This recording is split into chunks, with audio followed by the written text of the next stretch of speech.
feel like I always say that. All right. Matthew McConaughey nearly. Well, welcome everyone to this week's episode of Loud Proud Sobbing. Really excited for this episode tonight because we have two new guests, of course, as you guys know. And do we have anything coming up? Oh, we should talk about this. We are kind of doing a little bit of a schedule change. Shelby and I decided that we wanted to just start doing one episode a week. So for right now, we don't really know exactly when that's gonna be, but we're thinking maybe Fridays, maybe Saturdays. For those of you that watch the streams back, let us know. Or those of you that are in the stream tonight, rather. And yeah, I'm excited for tonight. We're gonna get to know two new people. I don't know them, like pretty much at all. Only a little bit, and Shelby does, so I'll let her introduce them. Yeah, hello everybody. Tonight we have Jeff and Houston. Houston I have known since middle school. He and his brothers ended up switching to... Oh, hi Nathan! Love to see you. Houston switched over to my middle school and we've known each other since then, but we were in different grades, so we don't know each other super well. The best thing we know about each other is that we are somewhat on opposite sides of the spectrum when it comes to American politics. However, both of us also don't really like the spectrum, so in some ways we actually really connect with that. Because I think that we both kind of have this like desire to destroy the spectrum altogether. But then Jeff, I have never actually met Jeff in person. He and I became friends on Facebook, I want to say in 2012, 2013. So it has been quite a few years now that we've been friends. And we just met while talking in debate sites on Facebook, and we just became friends. Yeah, That's him and I crazy. and like a couple other people, and we had this little group, and we would just like all social justice warrior, I don't even know how to say it. We would all band together and go SJW in some Facebook debates, and that's how we met. So those are the people that we are going to be getting to know tonight. Let us know if you have any questions for them or for us at any time. We will be as interactive as we possibly can. And let's get them in, yeah? Yes, let's bring them in. Ding ding. Give them a second for their cameras to load up. Yeah, so it'll be an interesting conversation. And I hear myself echoing. We'll find the culprit soon. See if we can get them. Man. Technology. Besides that, Shelby and I are tired, okay? Yes. I've been working. We almost canceled tonight.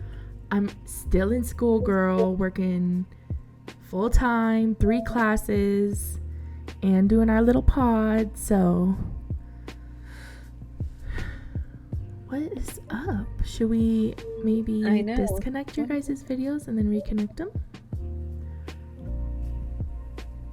Yeah, maybe we try that. Or maybe it's both of them. So maybe it's just the channel. Do they have to have roles? They should have roles already. Yeah, they already do have roles. That's so weird. Well, I guess we can try and switch rooms real quick. Yeah, let's maybe go they'll reset because it just...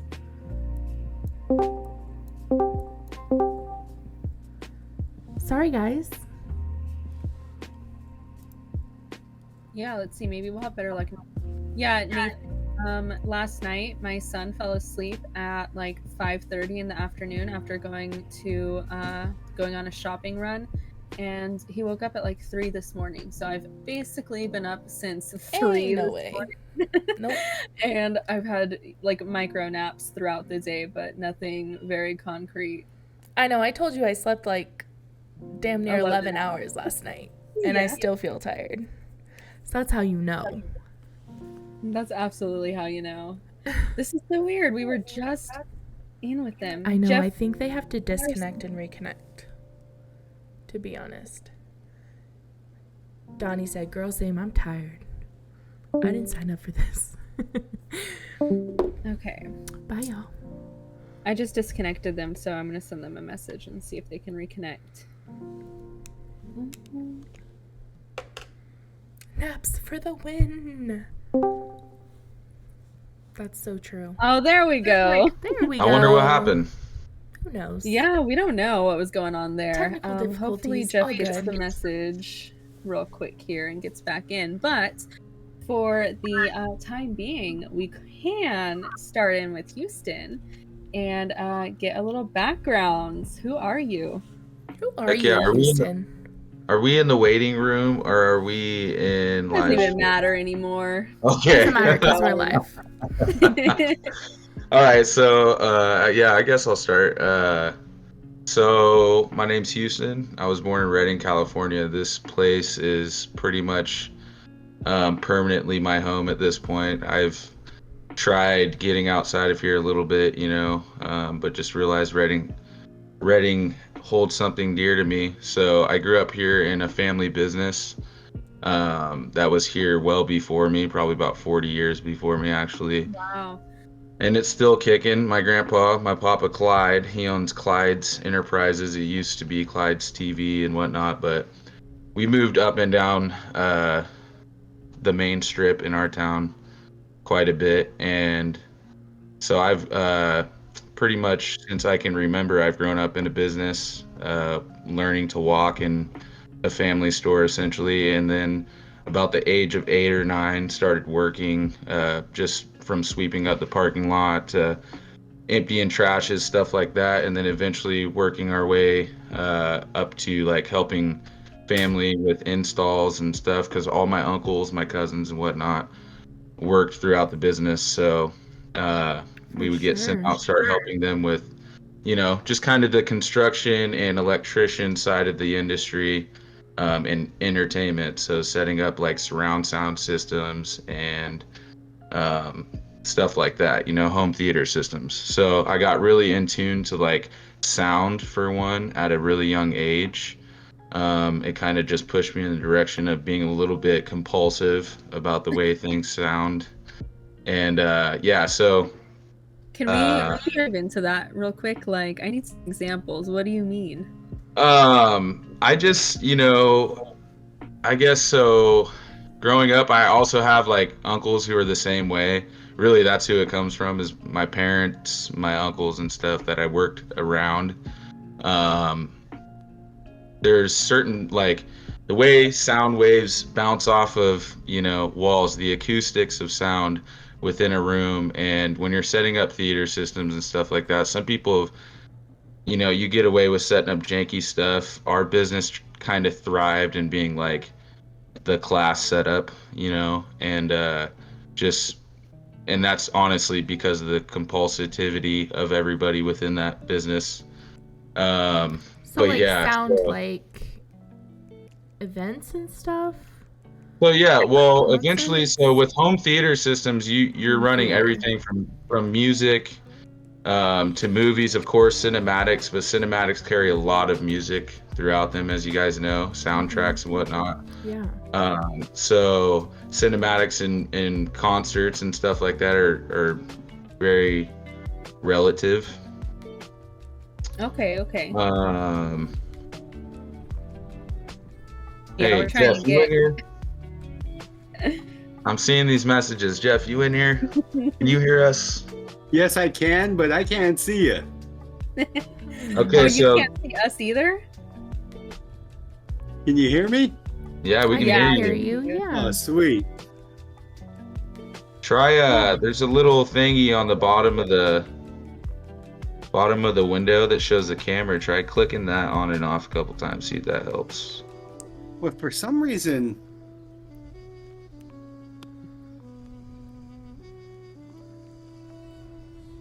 I'm trying everything.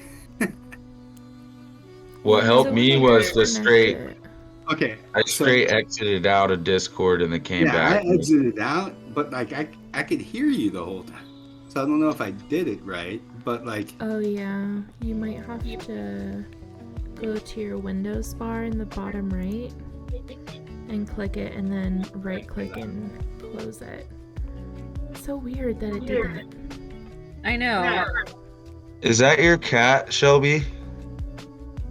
I was like, Let's see. look, It's like nothing because your else. green screen was like, it was just a tail at one point, and I was like, what is Well- going on over there? Let's get him in here first. Yeah, let's for sure get Jeff in here before we go on with my narcissism. You gotta have a little bit, otherwise, who are you? There's a healthy amount of narcissism for sure. People get carried away with it though. Absolutely, those dang egos. Dang egos. Last night, I think Houston and I got roped into like an hour-long conversation. Oh, We really? did. Wait, so Jeff, exit in the bottom right, like where your icons are. Do you have Windows? yeah. There's like an up arrow that you click on, and then you'll have to right click the Discord app and then quit Discord and then restart it completely. Hopefully that works. Jeff is probably like, this is the last thing I wanted to do tonight. He was having such trouble getting Discord downloaded, getting situated. He was like, he's like, I'm such a boomer, I don't even have a phone that has a storage capacity. Technology's a pain in the butt. It really is. For all of us. Yeah, For I all had of to us. re-click my video to like activate it again because it seems like your video is not activated. So maybe try that. Okay, so he exited Well, for you sure. figured it, yeah. Figured that out. I think it'll work when he gets back. It's gonna work. This is just, I think, a cursed day. What day is it? 9/29, huh? Tulsi's birthday. 9:29. Am I back? You're back. Okay, click your camera one more Back. time. There it Oh, goes. there it is. Yay! Yay! Alright. We're here. Awesome. You guys missed out. Last night I got to see Jeff's full-on messy mullet going on. He's all nicely come back today. Yeah.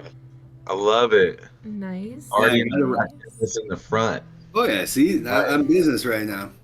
Yeah, that's right. I'm not gonna let it loose. Absolutely. All right, So should did I you just- have that? What's Oh, up? go ahead, Houston. What were you gonna say?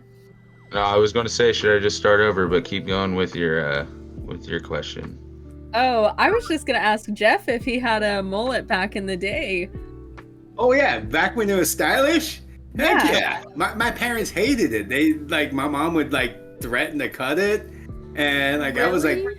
yeah. And I lived in Hawaii at the time, so like, some of the kids we had beads, and we put them in the hair, Oh, and that's so I had like awesome. Rasta color beads in my hair.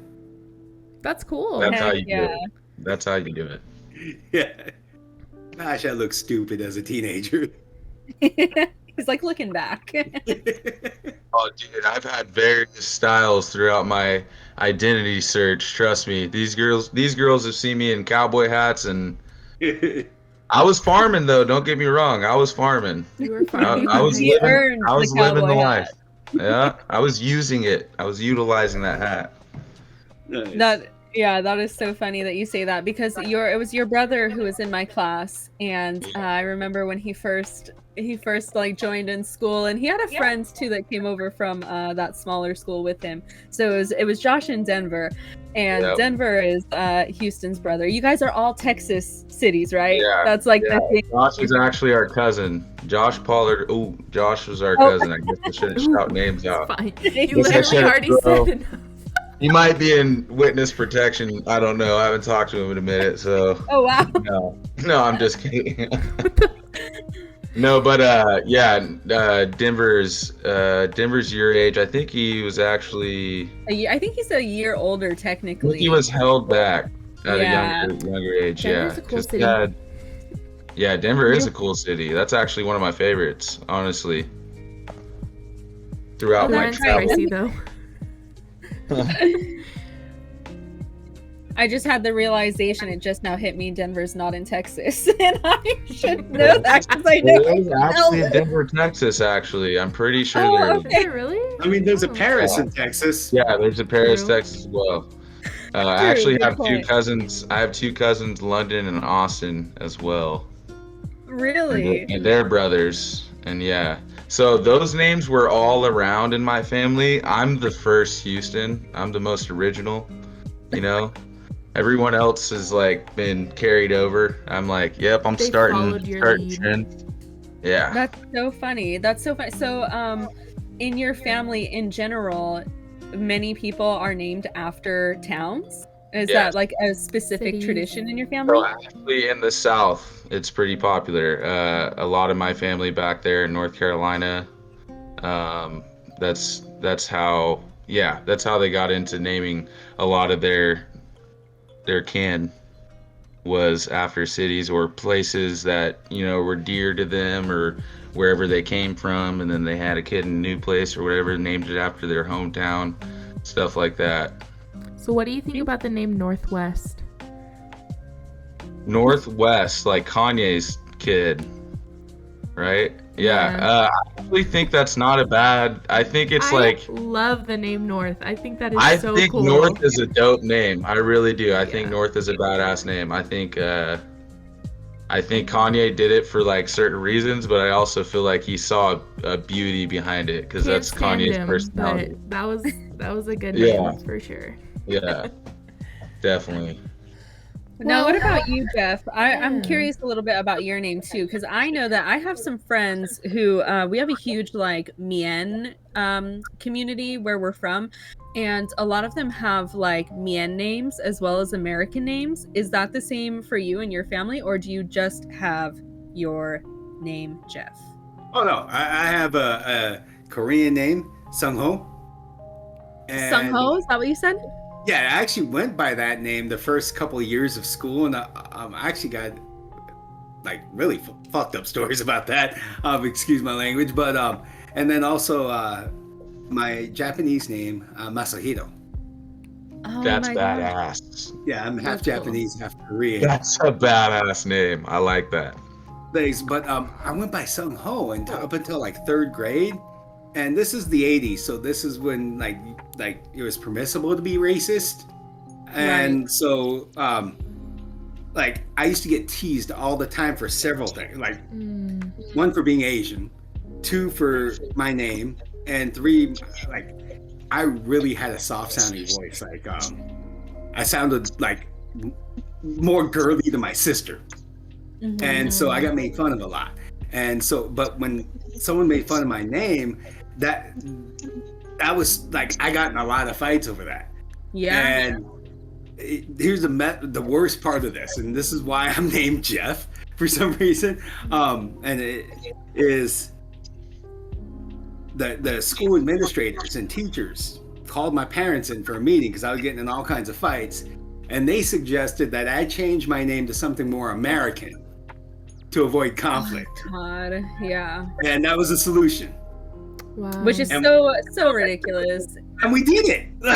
Yeah, yeah. Like, That It's so sucks, and man. the topic of identity, like that's got to Mhm. affect your identity and like your perception of who you are, right? Because oh yeah, for years. Like I like this. Like I wasn't conscious of this, and this isn't stuff I like realized until much later in life. Like, hey, wait a second. Yeah. But like I tried to be white through that experience, because all that stuff, you know. And so like, you know, I wanted to. I was embarrassed when my mom was making rice or like, you know, just anything Japanese or Korean at home when I had white friends over when I was a kid. Oh man. And so yeah, it did lead to a lot of like just thought processes and like actions that like just really like messed up to do to a kid. But Yeah. I'm far from the only kid that, like, I'm like every kid this happened to, like, who got fucked with for you know, their skin color or whatever. I mean, in that time and era, it was their fault and they had to change because you were upsetting everyone and you're pissing everyone off and you're getting in fights. And just for context, can we get like what time period this was? Were you in like The high school or 80s. elementary school in the 80s or 70s? Elementary Not school in the early 80s. early 80s. Yeah. Early crazy. to mid 80s, yeah. So right now I'm actually taking a class on bilingualism and how teachers can be aware of the issues and the basically racism that is kind of like perpetuated in our system, where we like whitewash the individual identities of like our students and take away their ability to speak their own language and things like that. And it's crazy. Like stories like that absolutely make me so sad. They piss me Because off. I mean, yeah, like I just cannot imagine, you know, watching that happen and justifying the kids who are just absolutely being ridiculous, you know? It's just crazy. Well, to what's me your that- preferred name? Well, that's the thing. Like, everyone calls me Kato eventually. And so, like, I'm fine with that. And the funny thing is, my sister, she's married now. Her last name is Amudio, but her friends still call her Kato. Like, it's Aw. Yeah. it's both of us. And so it was funny because we're close in age, 2 years. And so in high school, we were both jocks, so we had the same group of friends. So sometimes you'd hear a voice say, "Hey, Kato," and both of us would turn around. Yeah. Mhm. Well, thank you for sharing that, because that's like really, that's something I personally can't relate to, but it sounds like that's, you know, affected a lot of your perception of yourself, and that's really deep as far as like being a kid and understanding who you are and wanting to like suppress your culture. That's, kids are Yeah. fucked up. Kids are ruthless. It reminded me of something that Catalina said when Kat was on the episode, and she said, and it just sticks out so far. I'm so bad at quotes, but this will just never leave my head. She said, "It never occurred to me to be Mexican." And I just thought that was like such a powerful statement to make, that I think like a lot of us who are white and whose cultures are like American just by default, that we can't really relate to the idea of not being able to embrace part of our culture in some way. So Oh, speaking of being American, today, that's how I identify myself when somebody asks me that, like, every Asian can tell when you're talking to someone not Asian, but when they're trying to ask what type of Asian you are, and Yeah. oftentimes it's really not a well thought out question when they say, what are you? And or something like that. And I used to answer random things like, "I'm a Tampa Bay Buccaneers fan." And Right.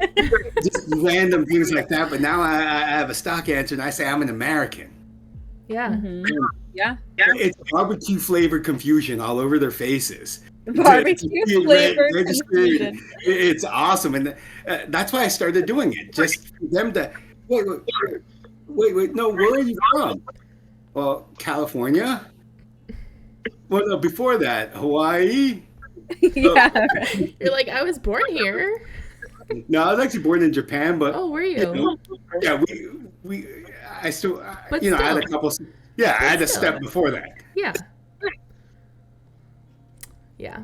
Well, it's ignorance, really. It's like, well, Yeah, and it's that just must be fun for you, though, to just Oh, it is. throw it back at their face. And by the way, I don't mind being asked. Just ask some. What kind of Asian are you? You know, whatever. That's like That's why I doesn't feel matter, like, you know? I don't mean to interrupt, but that's why I feel like you've not come up, but that mechanism has introduced itself into that conversation for you. So you can essentially navigate whether somebody does have bad intent behind that question, because if somebody does have bad intent and they hear that, you're gonna see that they did quite, quickly. You're gonna see it on their face, their reaction, and everything to that answer. So I think it's That's I think smart. it's great. Thank you. Yeah, I think and you are an American as far as, I don't care what anybody else thinks from what I've already heard about you, but I Thank think you. that's a big thing too. I think that's in the past 20 years for sure. It's been becoming a little bit more lenient in the area of people with origins of nationality and things like that, and then subscribing to that rather than American. I think if more people were to, answer in the way that you did, and they start feeling the pride in that answer, the more that they use it as well, I think that would change some things for sure. And that's the interesting thing. I mean, what the heck is an American? Yeah. Everything. Well, and a It's lot of people have everything. different definitions for it too, right? Right. Exactly. Yeah. And one person, like, I am definitely not a conservative's definition of an American, from physical Right. appearance down to political ideology, and just everything I represent, except maybe the fact I like football, you know, and Feel like baseball. Do you feel like when you were a kid that connection to sports and whatnot, do you think that was also something that you used in a way to cope with like the situations that explained earlier? Was that a way that you kind of like started feeling more acknowledged as, somebody who belonged? Or do Oh, you feel like, yeah, in every aspect, like in this, not only just like socially for friends, right, because right, I didn't have any friends until I started like playing Little League baseball and then Mm. youth basketball and then Pop Warner, and then all of a sudden I was a popular kid. And like even back then I knew exactly why. And but I just embraced it, and I became so Mr. Jock guy.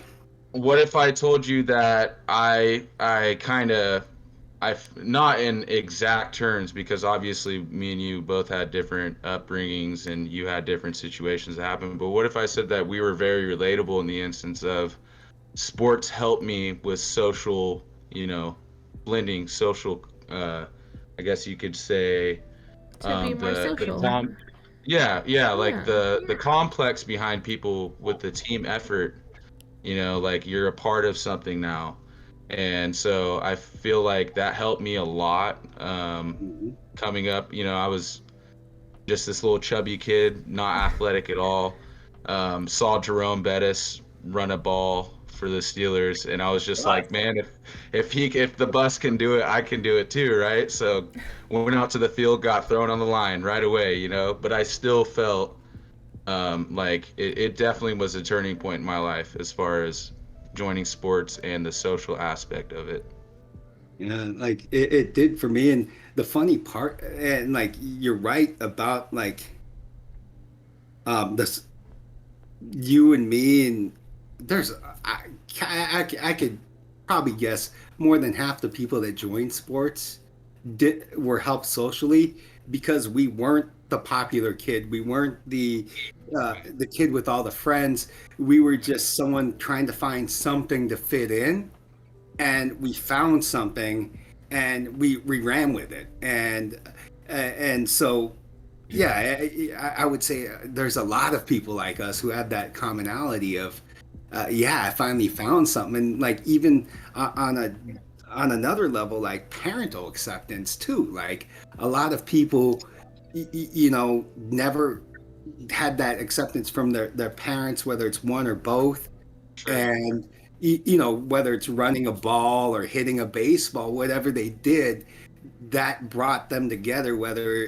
And I'm not saying the screwed up um little league dad who forces his kid to get a scholarship. I'm talking about Right. like the bonding experience over watching your kid play sports, teaching them how to throw a ball, Mm-hmm. and then just talking about sports, having that as a bonding thing. And like I just Agreed. remember like I was a fucked up kid. And so like I was in a lot of trouble. And like I remember sports being the only time grown-ups, adults, cheered for me and like weren't yelling at me, weren't telling me I was a some sort of screw up. And so that was my way of validation too. And like just yeah, and seeing like one of my favorite memories ever is seeing my parents in the stands every game. Like even football, like thousands of people in the stands. I could find them. Like I just had to know what section they were in, Oh and I gosh, would I just look and I would remember. find them. And that was my favorite thing. Like Shelby played sports for sure, right? Shelby, Yeah, you played yeah, sports. I played sports, I thought and yeah, so. so I remember my dad being at well, I mean, my dad was at all my games, but my dad is a loudmouth, and I don't know if he's in here tonight. If he is, hello, Dad, I love you. Sorry, Dad. But he was loud as hell. And there would be times where he and I would even like argue, like while I was on the court, like playing basketball, and I could hear him telling me to do something different. I'd be like, "You're not out here, are you?" And he was just like such a what are those called, like stage parents or something, like a stage dad. Oh gosh, he was the worst. But I mean, also I would take that over having parents that were not there supporting 100%. Like I remember one time I had a conversation with one of my friends, and they did something called Starship, which at our school was this like really huge, really like prolific and prestigious like Nationally performance group. recognized. Yeah, nationally recognized. They would go to competitions all across the United States and win or place, second, third, all the time. And one of my friends was telling me one time, this was like a couple years after high school, and he was like, all 4 years I did Starship, and my parents never came until senior year, and then they missed like half of it or something. And I just started bawling like a baby. I cry. I'm a crier. And it was just so painful, like to think about like how horrible it would feel to have parents that chose not to be there and supporting you. Like I just cannot imagine it. So I have a note on that one though. So I was one of those kids, but it wasn't because my parents were like abusive or anything. Like they weren't like I don't care about your dreams, whatever. But they worked a lot. They worked like I do now. Like I work 16 hours out of my day usually. And essentially I understand now as an adult much more that busy time, trying to make the ends meet, trying to pay the bills, and having, like they had 3 kids that were all relatively close to the same age, and they all had activities after school. And so I understand to an extent, like I trust me as a parent, you know, um, when I am a parent and I do have kids in sports and stuff like that, I will take the time off of work. I will definitely remove myself from whatever situation is hindering that relationship with my child. But I wouldn't have learned that. And I don't blame my parents necessarily for it, but I wouldn't have learned that without knowing that the busyness that my parents had affected it in some way. So I think it like skips generations in a way, like it goes Yeah. back and forth because you learn it and then you don't learn it because they were there, and then you make the mistake later on with your own kids because you didn't realize how easy it was to make that mistake. But once you dive into work too, it's that affects your life in many ways, not just with your familial relations, but in many ways it affects a lot of things. So I definitely am happy I learned that. It sucks the way I did, um, but I'm appreciative that my parents worked their ass off at the same time. You know what I mean? And that I know that was the reason. It wasn't just because they didn't want to be or whatever like that. So it's possible that happened to other students that were in the same boat, because I had other students that would get bummed out, that I played with, other teammates, and they would get bummed out when parents didn't show and stuff, and I could see it. But for me, I was just kind of like, I'm definitely going to tell my parents about how it went tonight, blah blah blah, but I know they're not going to be able to show up, type thing. Yeah.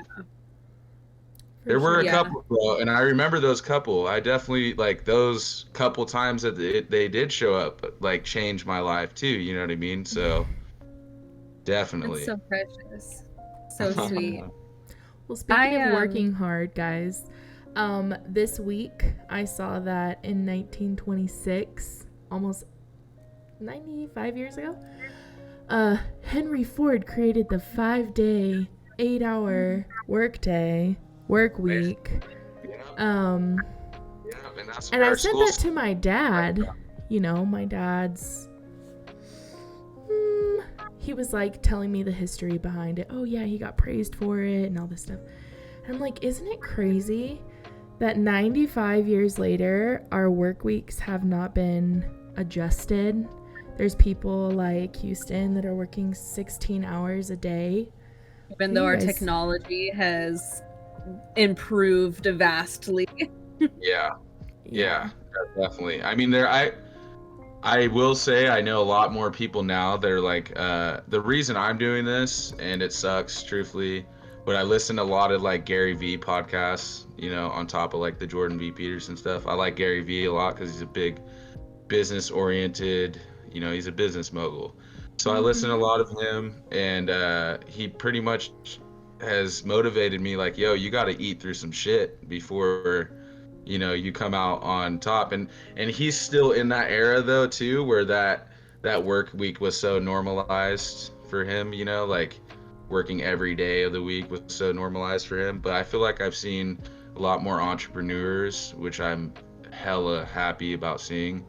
But I feel like I've seen, even people ranging from my age, to my boss's age. He's 50 years old and he's still got entrepreneurial ideas that he's like, hey, maybe we should do this, or hey, that's pretty much what I do with him, is come up with like new business schemes and stuff like that. So I've seen more of it, I feel like, but I do hate that we're still stuck in that like industrial era society. Like our school systems are totally wrapped around that's seriously one of the big issues. I feel like Yeah. trying to get away from that's going to be harder because of our school systems. Yeah, because we. No, that's why it's set up. Intensity. Oh, just real quick. The 8-hour workday was actually a result of the Haymarket Affair in 1887. I don't remember the exact year, but that was actually the result of that. And yeah, I got to give love to my comrades, right? So, Okay, yeah. And so so it's been around since that long, That's and that we've had that crazy. standard. So It's even longer. Let's give a little background real quick, because nobody knows who Jeff is. And I know that Jeff has been a teacher at one point in time in his life. It's my understanding he's not a teacher anymore, but let's hear a little bit about your your work background, so we can see where this like knowledge of history is like coming from too. Okay, so I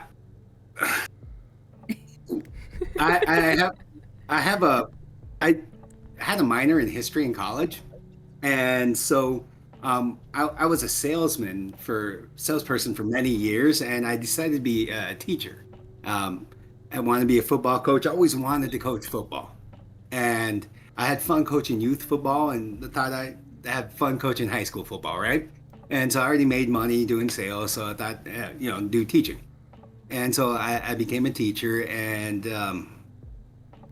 man, I was the reason why I became an English teacher was I was too lazy to take the history test, too lazy to study for the history test.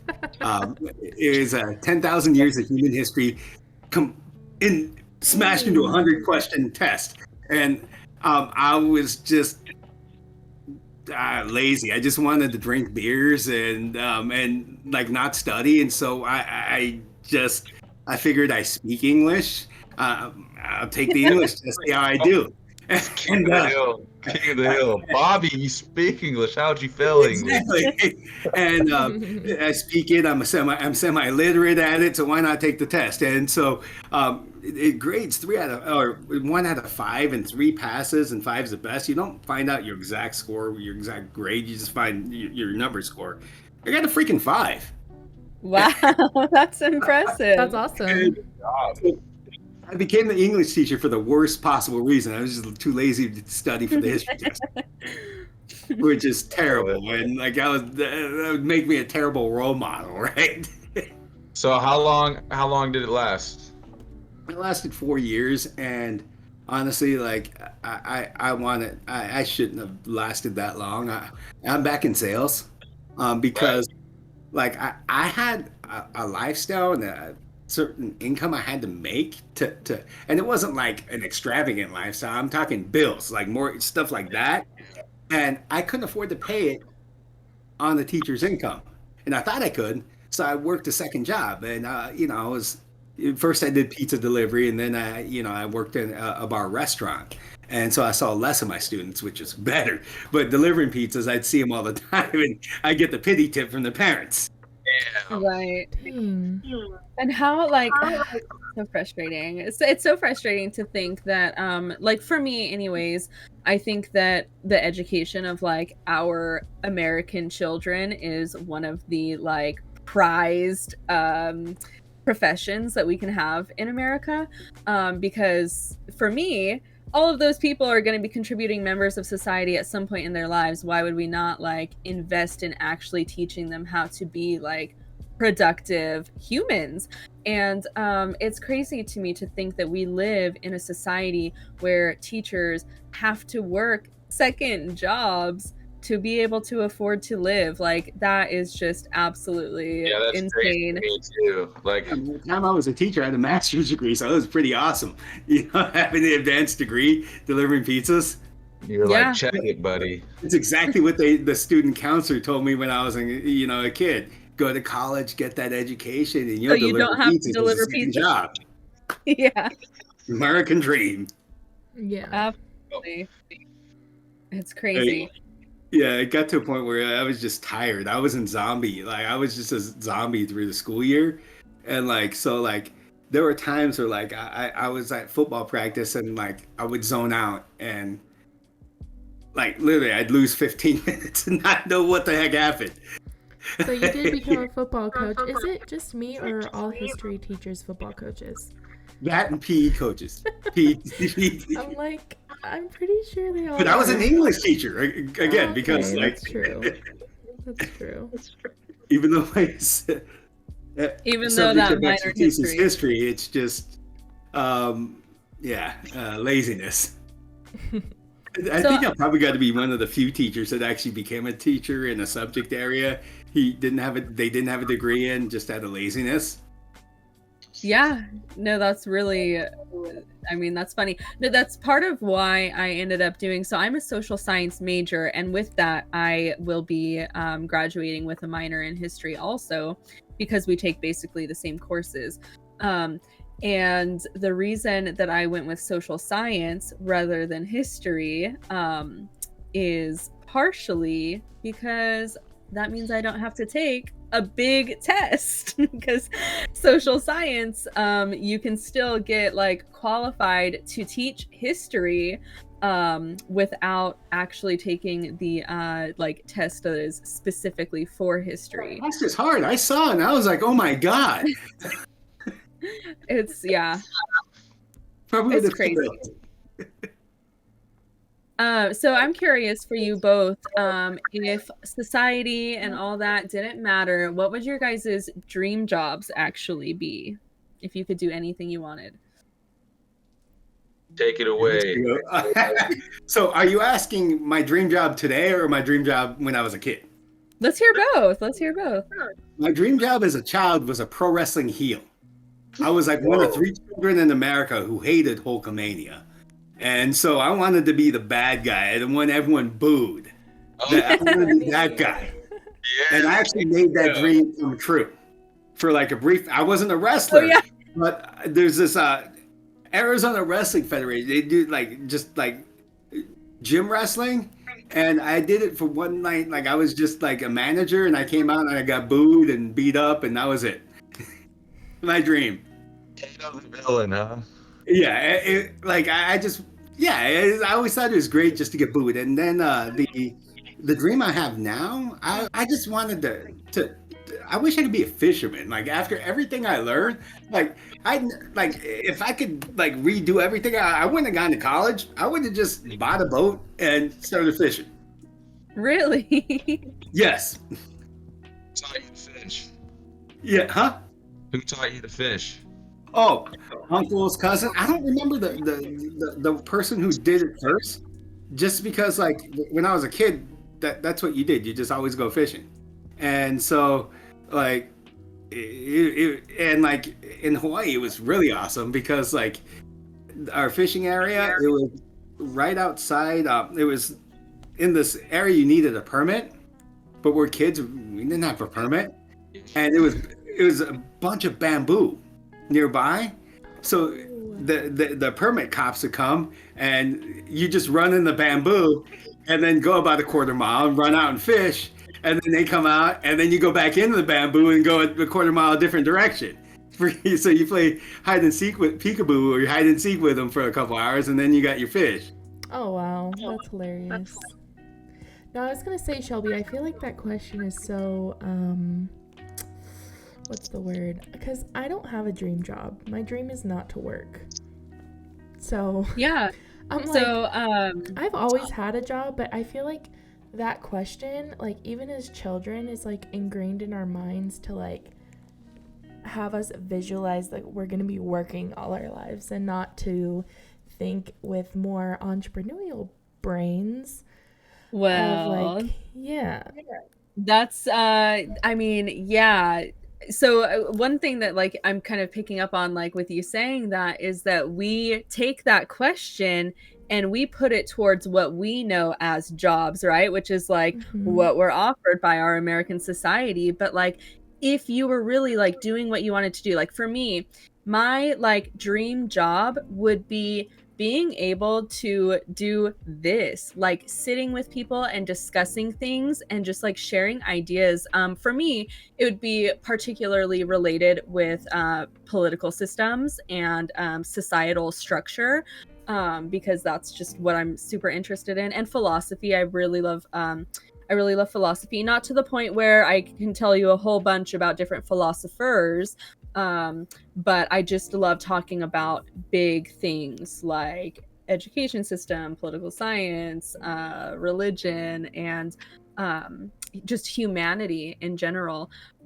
So yeah, when I think of dream job, I definitely think of that. And then also for me, there's always a little bit of witchiness involved, you know, like if I could have my own little cottage where I did tarot readings and I did palm reading and, you know, like helped people, you know, they could come in and talk about their dreams and we could try and figure out their dreams. That would be a dream job for me.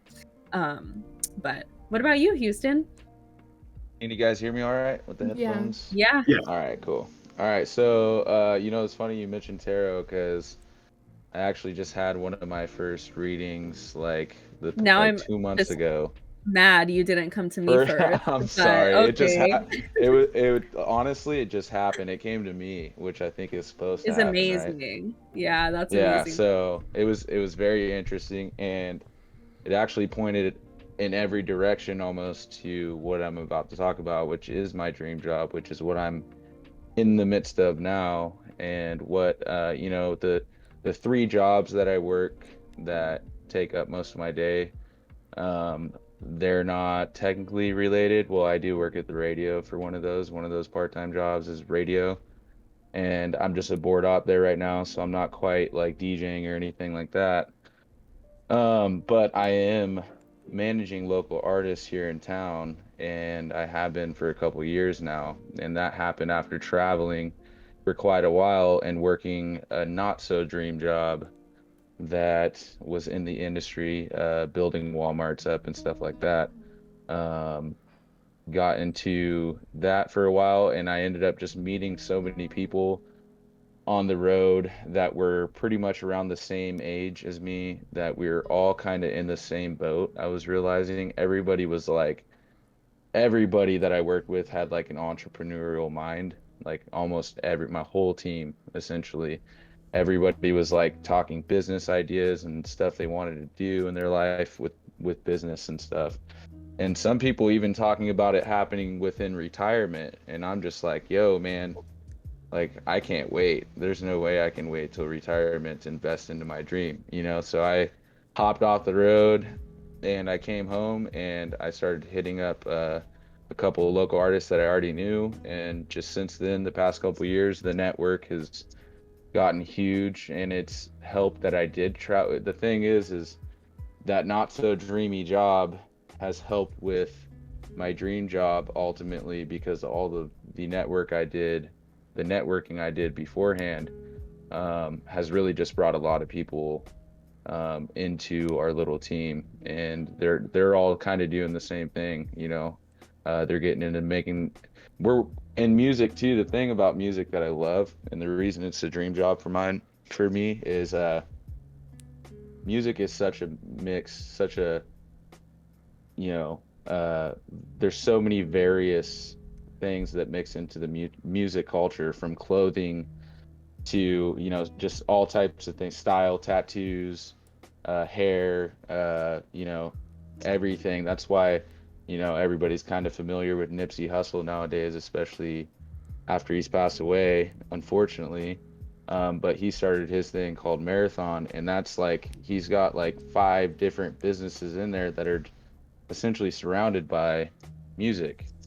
And that's because music has brought all these people together into this one place. And I think music's a very powerful tool for uniting, you know, bringing big groups together, even groups that don't necessarily listen to like one genre. The mixing of these genres has brought the new demographic to these, you know, like with Lil Nas X and all that type of stuff going on with music nowadays. It's becoming, pop culture is just insane at this point. I am very excited to dive into it, though. Let me put it that way. Yeah, absolutely. So speaking of pop culture, then, for both of you guys growing up, well, and I guess Janelle and myself as well, who are your guys' biggest like music influences growing up? Oh man. I'll start. Kato. Okay. You go first. I'll start. NSYNC. NSYNC is the love of my life. I still, to this day, I listen to NSYNC. Their first CD, their second CD, their third CD, like each one gets better, raising the bar, AT&T status. And yeah, I love NSYNC. And then the other one is I love the Eagles, and I love Jason Mraz, and now I love Halsey. I really love Halsey. So those are good. my favorites. Halsey's good for sure. What about you, Janelle? I listen to more like R&B, like Jasmine Sullivan, Yebba, a little bit of like, if you talk about like pop, is more like Kehlani, her. Yeah, that's kind of more my vibe. I'm like, who are all those people? Because my ass is always Vocalists. stuck I in like the 90s. vocalists, so I like the Ariana Grande, Kelly Clarkson, Celine Dion. Vocalists are my favorite too. Yeah. What's up, Kato? Bring us back. So mine as a kid, you know, the first tape I ever bought, Beastie Boys, License to Ill. Oh, what? I was 10 years old. That's so awesome. Yep, and I love the Beasties. You know, I was a little, you know, elementary, junior high kid. You know, I was that image, you know. Yeah. You know, fight for your right to party. Yeah. That, and so, and I think I just maintained that theme all the way into my into my late 20s. But yeah, that would definitely be it. And then later on in life, like teenage, college years, would be Sublime. The sense of smell we talked about. In the where anytime I hear Sublime, there's like this I don't know the term for it, but There the is a sense of term. smell, yeah, There is a I term. know, but the sense of smell is it really has a real one of the strongest memories. And so when you hear things or some things trigger you, or you see something. So when I hear Sublime, I smell that coconut suntan lotion because all the summers on the beach, Oh, listen to Yeah. wow, Sublime. that's cool. And so even the age of 45, I hear Sublime, and That's You're it's like, still awesome. That's awesome. I love that. All right, so for me, and you know what's cool about Beastie Boys that you mentioned, I was talking about the mix of genres, and essentially Beastie Boys brought a lot of like rock and roll mixed with oh rap yeah, at that point in time. And that so I brought a love lot of it. fans into rap that weren't into Yes, rap a previously. new demographic, Yep. exactly. And that's what I love about it, man. It just unites people. But for me, honestly, so my dad was born in 1950. My mom was born in the 60s at some point, and I think 62. So I grew up you're with like, older than mine. yeah, Yeah, your my dad's parents have older. always been up there. So I grew up with some wise folks, you know. And my dad, obviously Elvis Presley is huge with him, Johnny Cash, all those old guys. And then like my mom raised us up on like Kiss, AC/DC. Honestly, brought us back to like Motown, Temptations, and stuff like that because she grew up back there near Memphis as well. And there was a lot of that going on back there in the 60s and 70s. So the Temptations is a huge influence in my immediate family for sure. And then my uncle actually got me into rap when we were at a very, very young age. And he got us into like Tupac and Biggie, and he would know every word. He's just this I big old love white that. guy just rapping every freaking, word he knows. And so that got us really into well, got me into what I know now is rap. And Mac Miller obviously was a huge influence in my early years, adolescence, coming out of adolescence, towards the end of high school. And Mac Miller, I'd probably say, is one of my favorites by far, but I have such a vast influence from different genres. I just love all music in general. Yeah, music really brings people together. So Like, I yeah. wanted to ask you, and we'll like switch gears here because in your bio you said that you're a libertarian. So I wanted to ask you about that, like what your political values are, being that So you're by identifying with that party. society's standards, you would, I guess, more or less, I push the libertarian party hard in the midst of last election, and it was more or less because I hate the two-party system. I believe that there should be multiple parties, not just libertarian, independent, and the two others. I think there should be, I mean, they claim that there is, but there's no backing. There's no financial backing. Like the campaigns don't rally any money for these other parties, and they don't have corporations paying for anything for them. Nothing, they're not in anyone's pockets, let's put it that way. And so I've always been kind of somebody who doesn't really conform like too hard to society's, team placements with the politics and everything. Like I can't really place myself on a team, but if I were to point in any direction, it would definitely be libertarian in the way of, from what I've taken from libertarian in the past about 8 years of studying it, was everybody is just kind of free to do what they want. And as long as you're not harming anybody and you don't have, some terrible agenda out to literally hurt mass groups of people like we do see usually honestly from both sides of the playing field nowadays, I just feel like libertarians on the best track as far as freedom goes. And I feel like we've definitely waned away from the feeling of freedom in the past, you know, I feel like especially this past couple years, with the whole COVID thing going on and everything like that. There's a lot of people who feel like their freedom's being tested, and there's a lot of people who are just they would like to conform, hoping that it ends sooner. And the Libertarian Party's just kind of been like everybody has the right to their choice, whether it's vaccinated, unvaccinated, whether it's, I'm not on the fence, but I feel like everybody should be able to do what they want until it comes down to you have an agenda to harm people. So Yeah, like libertarians being more, in your words, like to have more freedom and like body autonomy, So things like definitely, I left out as well. Sorry to interrupt. I left out as well. Um, Government agencies having the amount of control that they have over things, and from state to federal in every way, the amount of governing that's gone on in our country. Libertarians are kind of against the establishment of too much government. So that's actually a huge trait of libertarian. But like I said, like I fall on, like I tend not to ride the fence, but I do fall on both sides of the spectrum. So I kind of just more or less pulled away from any part of the spectrum and just started compiling my own views, and I kind of don't even label them. I don't really, and that's why I put in my bio, to society standards, libertarian, but in all it's the reality, closest thing. yeah. Yeah.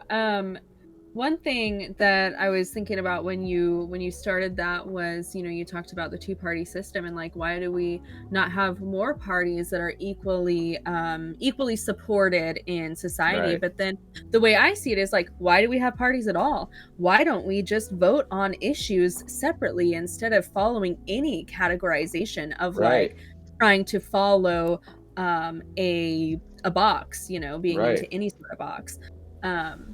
And that's something that I know, I think Jeff also has a little bit of this, by society standards would be on one side of the spectrum, but I think he too is actually, and maybe I'm wrong, Jeff, but I think you too also are like, destroy the system more so than adhere to Oh, hell yeah. Yeah, the Put it system's screwed down. at this point. Yeah, Like, agreed. Vince McMahon has put together more believable kayfabes than the Democrats and Republicans fighting. Oh man, I love how he Like, brings up Vince into this too. That's so awesome. like what Wrestling Vince fanatic what's a for McMahon, sure. kayfabe? like anything that WWE's produced is more believable than the Democrats No, and yeah. Republicans fighting. Yeah, I recently said this is like a Hollywood script that's terrible. I recently It just is, made that and post the on. worst thing is we see if you look at it long enough, you see it repeat itself. Like Nancy Pelosi 2.0 AOC. If you look at Yes. Pelosi in the 90s, she's waxing poetically about single payer. She's the young female liberal, the progressive branch, and Hillary was talking about single payer too at that time. And then you look at OpenSecrets.com and you see how much they've accumulated from the healthcare industry since that time. Hillary 8 figures, Pelosi I believe 7 figure. Yeah, still good amount of money, right? And now both of them, what do? They're the establishment. So now you got ALC saying the same shit. And it's never going to happen because And the they're rhetoric, paid too much not to let it happen. right? And the rhetoric goes back and forth. We saw it the last 4 years before. And it's media. A lot of it's media, man. Like on both sides, it's CNN and Fox. It's every bit of the media that's controlled by these corporations as well. The same corporations endorsing these politicians. It's just spoon-fed rhetoric. It is, and the thing is, like a lot of us. So, like my I actually have a master's now in history. nice. I got that the test. years took the later. test. I took the test in several and wrote papers, but yeah, I was much actually had time, and so in doing that, I actually went from someone that was, you could say, was kind of a socialist. Now I'm further left than that, and that just learning more just completely radicalized me because you learn about. Well, I actually learned this as an undergrad, but like, or maybe I learned it before. But either way, like you were talking about the media. It goes deeper than that. Like recent, we get this recent thing of like, oh, in the past it was good. Like bullshit. The Nazis, their Ministry of Propaganda took our American Committee for Public Affairs. They literally copied our what media, the Americans were doing and they're like, to yeah, we like enslaved Hermop. They African look yeah. at our eugenics. They're like, yeah, we're gonna use that. And now we rewrite history and claim, there's freedom defeating Nazis. It was no. It was the OGs beating the new guys. That was it. Because I mean, well, and if anybody, sorry, my bad. If anybody were to look at that era, though, the war, the amount of chasing the power that was going on between all these different countries, and the amount of things that were going on, the experiments from each military going on, like you can just see, there was no actually, what everyone thought was a bunch of bullcrap. You could see when there's 7 freaking nations going for the same thing, there's something else going on. Like me in camps, and then freedom. Like, fuck yourselves, man. Yeah. Like, no, I agree. Yeah, man. America's history is gnarly. That's for damn sure. It is, and like there's things like Americans were taught as history, like in K through 12, that are like complete bullshit. And like the rest of the world knows it's bullshit. Like we're the only country that's taught. Our myth of the pilgrims, fleeing for religious persecution. When everybody else in the world is taught those were the religious assholes, the violent extremists that were kicked the fuck out of Europe. But different narrative, right? Yeah, absolutely. And I think it's funny that because like I said too, for me, I will also like I've studied history a lot, and the thing that you like really, I don't know, just pick up on is how much we have to reteach students who are in college, right? Because obviously, like we can't reteach the students who choose not to go to college, but for all the ones who do choose to go to college, if they are taking history courses, they are 100% being retaught something that they were taught earlier, and then are being corrected about what actually was happening. Yeah. And for me, like, I just like having that knowledge, and to what extent, like just how much information is retaught is astounding, because people think, and I get so annoyed sometimes like watching things on Facebook when people talk about like the Constitution or the freedom of speech or things like that, because I feel like there's always like contextual stuff missing that really like takes away from what the like real point of it is. Like freedom of speech wasn't established so that Joe Blow down the street could call somebody the F word or whatever, like it was not established for that reason, to be able to say whatever you want. The reason it was established is so that you cannot be killed by your government for saying that your government is tyrannical. That's a huge difference than just like, oh, well, I'm spreading whatever this information is. I don't know. It's just like, and it kind of ties into like with the mask thing, where people take that as like an oppression or a stripping of freedom. To me, it's like, if you kind of like feel that like being told to wear a mask is a stripping of a freedom, then you don't know what it's like to have your freedom stripped. Because when you're really having your freedom stripped, you are look at Japanese internment in the last, 60, 70 years, like being shipped off to some place, having your home, your businesses, your money and capital, like stripped from your name and stripped from your family's generations. That is taking away freedom, So yeah, history is just such a crazy thing. I don't even I'm at the point where I don't even believe we should teach history younger than 9th grade, And because it's a waste of time. We could be We teaching should actually kids. teach what the real history is, rather Yeah, than fascist fan fiction where absolutely. everyone grows up being patriotic. And like we do so many like our ed system does so many disservices to kids, and like just Americans by this whole American exceptionalism, the whole the lie about the pilgrims, um, omitting very important parts of history, like all the labor wars. Like we literally have these crony capitalists, fascists, whatever the hell you want to call them, celebrating Labor Day, pretending to fucking respect workers. Like I want to choke them. Capitalism at its finest, that's for sure. Crony, and They're commoditizing that. that's what I've come to realize in just the past few years is the amount of, and like I said, it's from both sides. The crony capitalism exists in the whole swamp. It's not just, Both parties, they just Yeah. need yeah, to. it's there's money behind most of the agendas, and I have come to realize that. Now, we might be a little bit different as far as I feel like you might be more on the radical side of things, which is awesome, and I respect that actually. Probably, more than a lot, but I also feel like there's been kind of a shift in what radicalism is, what's expected of it.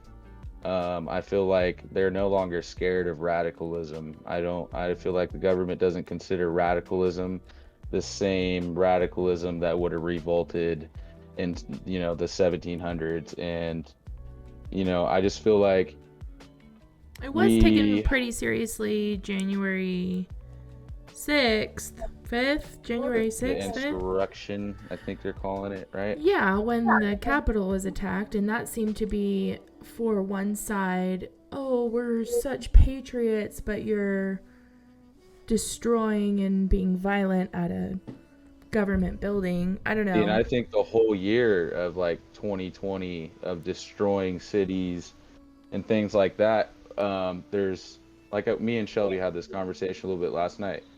It's not that I don't feel like people have the right to go through and riot and put their, arms up and like let everybody know what the hell is going on, but I do feel like if there is no end goal to that, if there is no actual, plan, there's a way of going about it. I guess you could put it in terms of the way the revolution worked before. It was military tactic.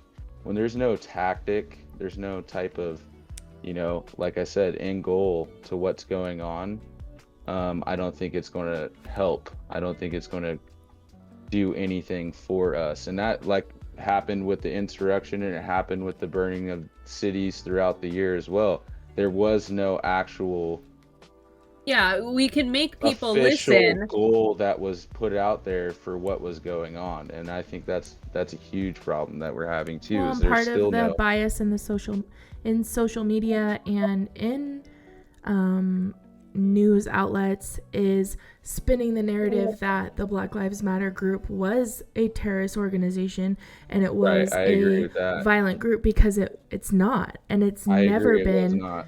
that. And I feel like a lot of that was, I don't know, man. That's when you start digging into conspiracies and stuff, though, and people start sounding crazy about But then it's like, the government hiring what people, and if you it's look like, I at the don't wanna sound insurrection and like crazy. what motivated that versus There's different. what Sorry. motivated the protests with Black Lives Matter, they're very different things, right?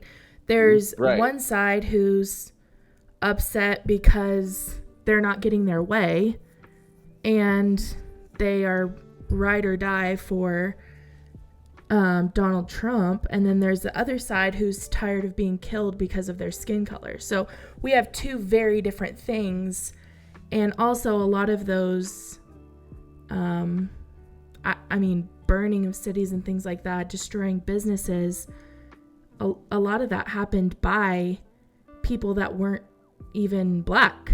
That's what I'm saying. So this is where like a lot of people would call anybody who talks about it like conspiracy theorists and stuff. thing with conspiracy theories too, though, is a lot of them are coming true.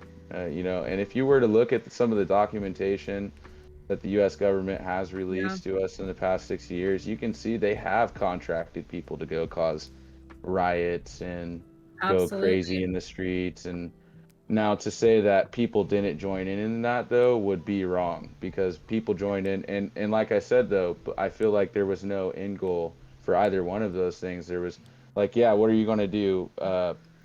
Put Donald Trump back into office at the end of you guys destroying the Capitol? Like that doesn't make any sense. And then what's going to happen at the end of, you know, Milwaukee being burnt to the ground? I still haven't heard what was supposed to happen at the end of that. And Yeah. So I think I want there to be that, though. That's the thing, is there's a lot of people who want those answers put out there, those, you know, finalized outcomes to these things to happen. They don't feel like this shouldn't still technically be discussed at this point 2 years later. This should have already been, you know, changed and reformed and everything completed with What are you talking about what the goal specifically, was. like police reform? Everything That's never gonna happen. from the Not in this 2020 country. riots. It's not going to happen. So we have to be realistic about that, right? So then What that's when we standards go do we about it hold police tactically. officers to? I mean, during the protests, they were, you know, I don't know exactly what it's called, but basically shutting down people's ability to use the internet and post videos of what was really yeah. going on. You know, basically like blacking out these cities, and people that were there know that it was a very different story. You know, we're peacefully protesting, and all of a sudden you get red cans of tear gas and whatever, and you're like, what? We didn't even do anything. And you really question, right, what's really going on when you can't even get what's actually happening on the ground. I mean, police absolutely. officers. Well, you're not going to get the truth from the our media propagandists. Like they've been doing this tactic since the hippies, basically, where they make curfew violations. They create curfew laws. So then any peaceful protesters that are out after curfew all of a sudden are committing a crime. Loitering. And therefore they're justifying violence against these protesters who are now criminals. When you just created a law to make them criminals, to justify your violence. I mean, before body cams, I talked about this in a previous episode, but you know shit's going down when you see a cop's hood up because they're blocking the camera from their car. I mean, people know. People know in the streets like what's really going on with police officers. There's really not going to be reform because so many people have a different version of it because of their lens in society, their lens specifically being their skin color. And when you're more aware of those issues and you hear it from people that experience that discrimination and the unfairness, then you start to really realize, okay, what's really going on, or is it just the media spinning this in a different way? And one thing that I think most people don't know about the media, and this is something that I learned in a political science course a few years back, and that is that there's something called gatekeepers. And basically what gatekeepers do is they get the okay from the powers that be, you know, the government, about what they can and can't talk about on the news. And that gatekeeping affects what is like brought up as the content, right? So we can talk about a shooting in wherever in Florida or something, right? You can release this information, you can release that information, and then it gets put into the conservative side and it gets put into the liberal side. So they end up talking about the same things because of what gatekeepers are allowing them to touch on and talk about, and they're just spinning it in the opposite frames of reference, and they know that creates division among people, right? Like they are tailoring what news we are getting. I know that like my mom, she prefers to watch news from Japan because she feels like she gets a much better idea of like what the facts are that are occurring. And she's like, man, it's like we get better news from Japan about what's going on in America than we do in America. And it's really crazy. It's just So one of the things too that like Houston is touching on, that this just makes me, go crazy with my history stuff, is the idea of the fact that like we're having these movements, but then what are the end goals of the movements, regardless of like what movements they are. And the first real thing that we saw in America that ended up leading to America becoming an institutionalized state of slavery was Bacon's Rebellion. And what happened was you had a white man who, alongside Native Americans, alongside indentured servants, alongside slaves, overthrew the wealthy landowners in I believe it was Virginia. And Too, when we're they close. I said I think so too. We're close. Yeah, I'm pretty sure it's Virginia. And when they overthrew them, like, one, they didn't believe they were going to overthrow them in the first place. And so, like, then they had no plan of what to do afterwards. So they overthrew them because of the tyranny that the wealthy landowners were issuing against the laborers. And then when they had time to like, they overthrow, they don't know what the hell they're doing, so there's no structure, there's nothing, and the British come in, and the British like restore the power to the wealthy landowners. And then that's the moment where they say, you know what, we can't have all these poor black and white people coming together and the Native Americans, so what are we going to do? We're going to push out the Native Americans, we're going to enslave the blacks, and by enslaving the blacks and pushing out the Native Americans, the poor white people will think that they are better than those other two groups. And like, that's where we created like a We also did it to Mexico because we realized that the Mexican population was going to outnumber the white population. And so they also did that in the western part of the South. Yeah. Absolutely. And it's just like a perfect example of how, like, if there is no plan to set in place, I mean, you might make things even worse than they were before by not having a plan. And I do think that that is one thing that like does lack. And I mean, also in America right now, we just generally don't even have the capacity sometimes to even like take the time to plan, right? Because we are living in a country where poverty is so normalized. Maybe poverty is not the right word, but living paycheck to paycheck and how do you pay your bills if you're out, trying to revolution? You get fired if you go to a protest, So, right. Yeah. Right. And that's a big one. Organization is very poor here because of all these factors. And I know in leftist groups, ego is a big thing where everyone tries to be like more left wing than the less left winger. It's like, bro, like, the old joke is, you can't have 25 leftists in a room without having a fight. And so it's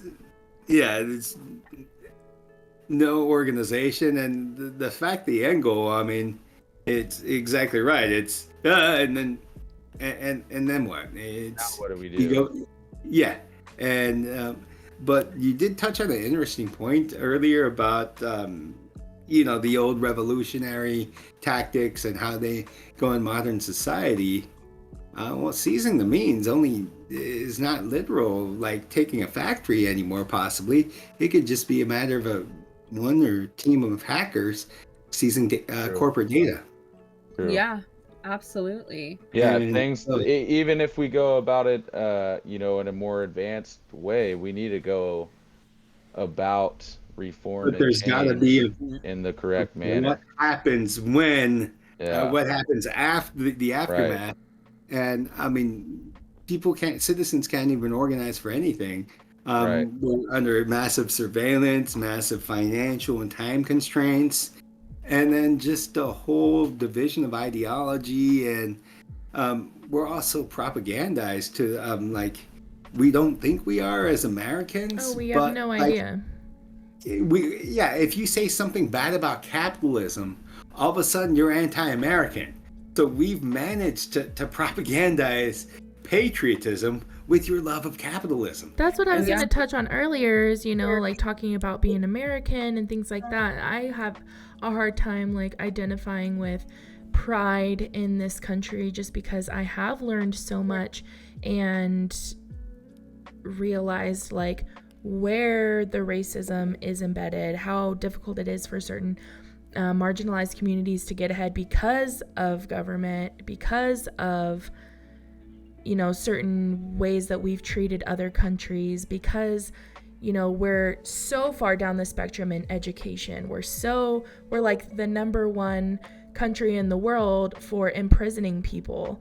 There's so many things that our country is so behind, and it's really hard for me to have that pride in the country like I see so many other people do, because I'm like, in what part of your mindset is us like bombing or attacking or invading other countries? Like, yeah, America. That's why it's like so hard for me to relate to people like that.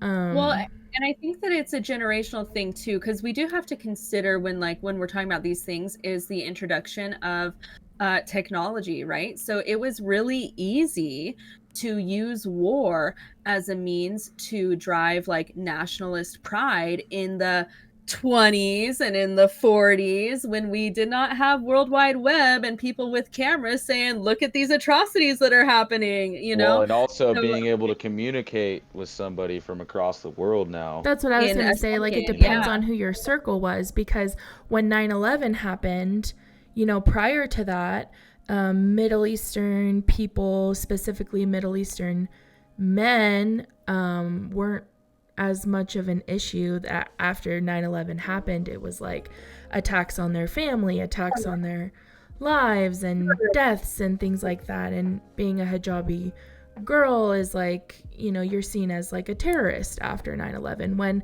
there was a lot of people that were like, oh, we got attacked, now it's time to get them back.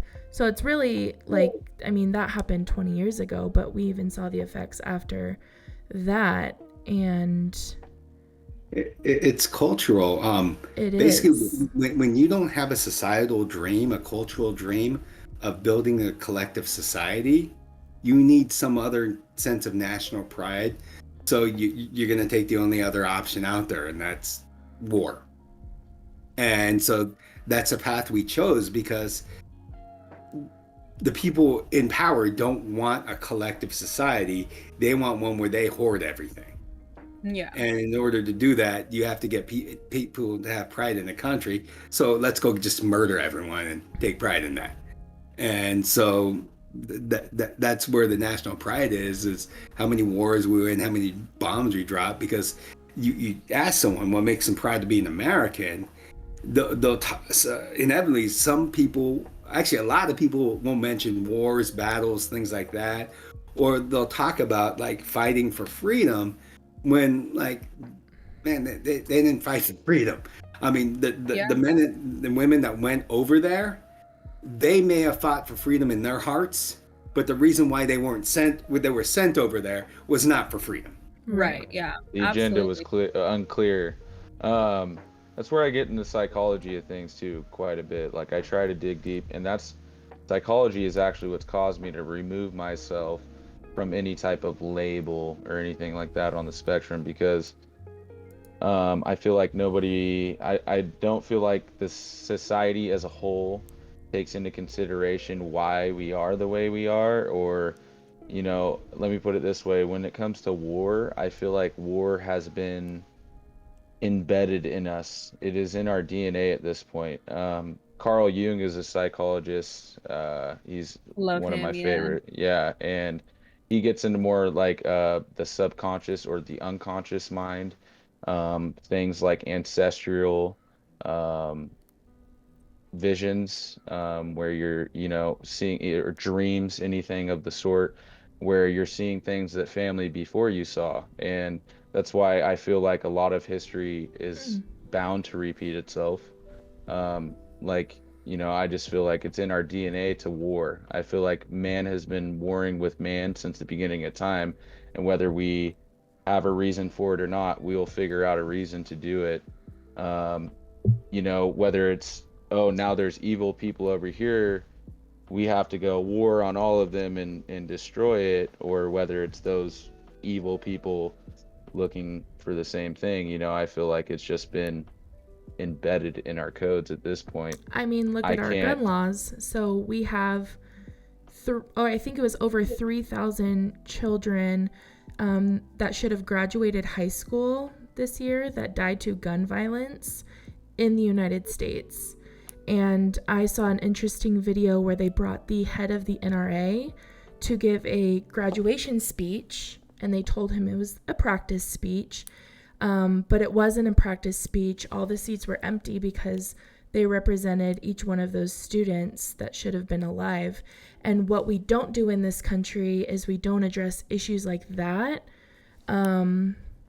where we normalize owning multiple guns. We normalize the power, and kind of like freedom does play a little bit into this, without repercussions or like rules with that. Like in other countries, you are required to have several checks and psychological evaluations, and you're required to report, where your gun is, how many rounds of ammo you have, and you can't have anything more than like a pistol and a shotgun. And here it's so normalized, and it's popular to have, in some areas, of course, to have like machine guns and things like that. And that's how we're normalizing war. That's how we're normalizing violence, to me. I feel like it's in the street as well, is the value of life.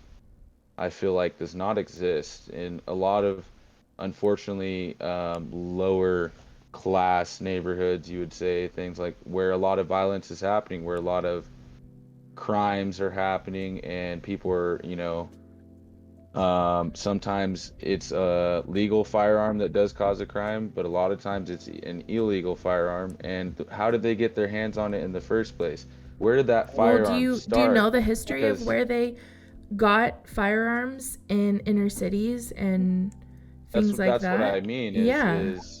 Is where are the roots of these firearms?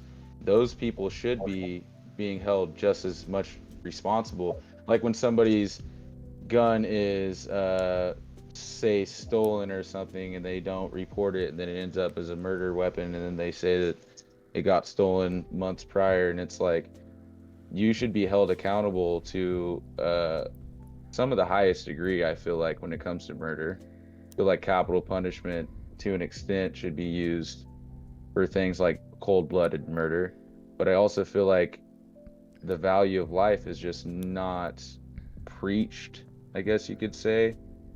And a lot of people would say in that situation is, if like you are in the streets and you are causing like a lot of gangs and things like that are actually trying to protect their communities.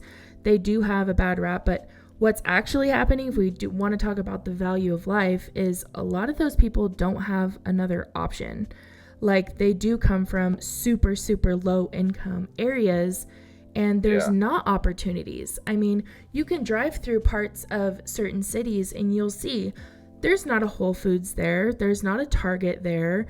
There's not thriving businesses there. So there's less opportunity. And so a lot of the times, if people are turning to selling drugs or whatever, gang violence, there's a lot of other factors that do play into that, but it's definitely not the majority of gun violence. I actually would argue that still comes down to the value of life, because at the end of the day, if the government itself valued the life of the citizens it represents, we would not be having poverty as an American norm. That's what I'm saying. Exactly. This is exactly 100% exactly the same type of conversation that did change my mind as far as as far as the BLM thing goes. When it first started, I wasn't sure because I'm like, this seems like some type of organization. It seems like it's almost endorsed to an extent.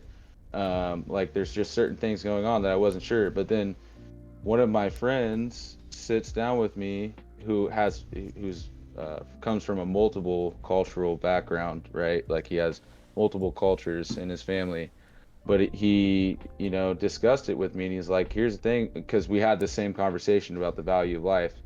He's like, well, here's the thing, all lives do matter, like these people are replying, but all lives can't matter until Black lives matter to everybody, including Black lives. Good job, When, Houston. once he, yeah, thank you. Once that changed my life forever, for sure. Probably Like is the best 100%. moment for Janelle. And so now that's why I do preach the value of life when I do have conversations about it, because I feel like that is the turning point. Once the lives are of value within the government, within society, within their own culture, I feel like things then will turn around for sure. I feel like they're fighting from every different direction more than anybody else for sure.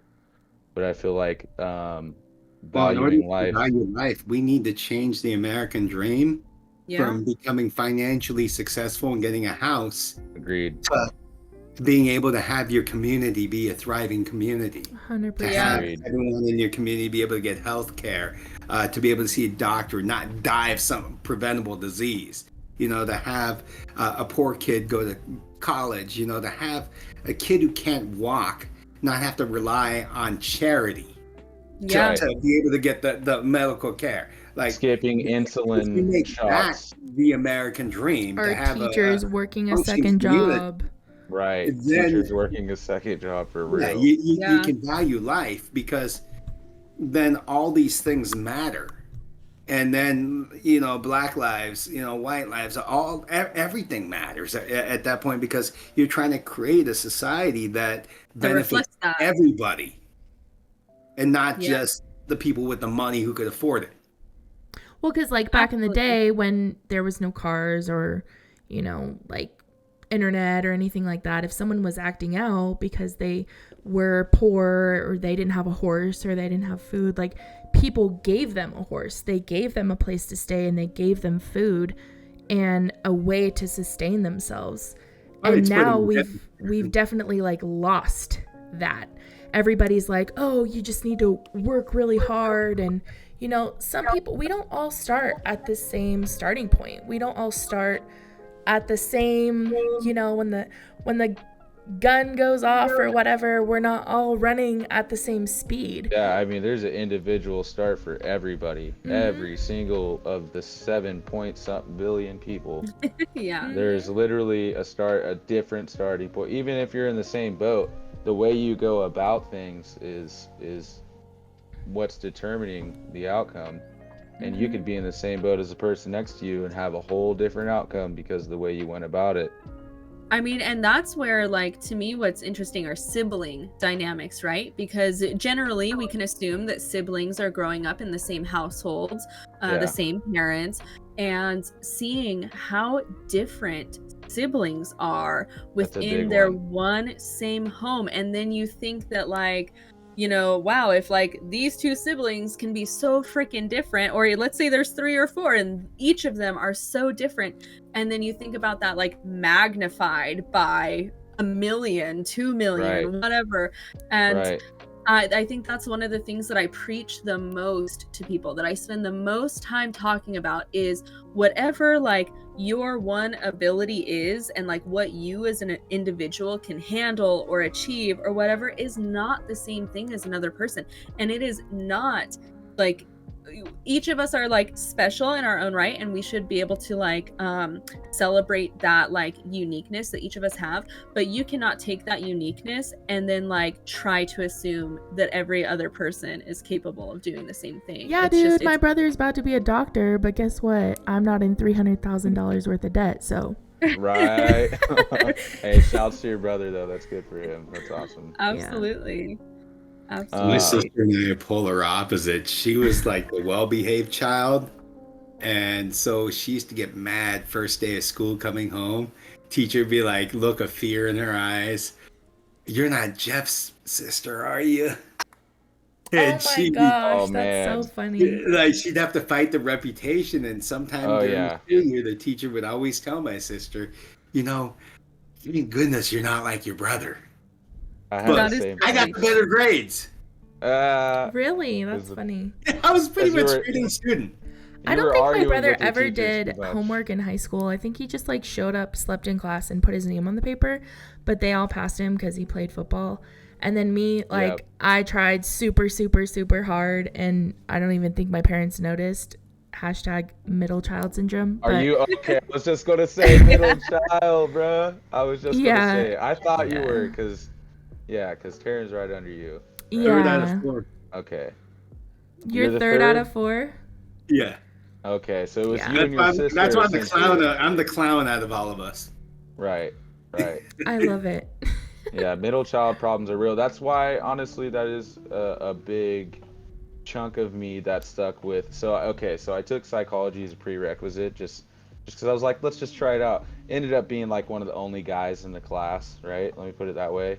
And so that was very interesting to gain perspectives from, females in my class. And it was, It's unnerving at first, isn't it? yes, When you very. realize No, that? it was intimidating as hell. I was Yeah, like, it oh is. man, so I think it helped. I think it helped though with situations like, speaking amongst people of different perspectives and stuff. Like it definitely helped me. I used to be much more of a hothead, much more jump to angst and aggressiveness when it came to conversations, and I really have practiced hard not doing that.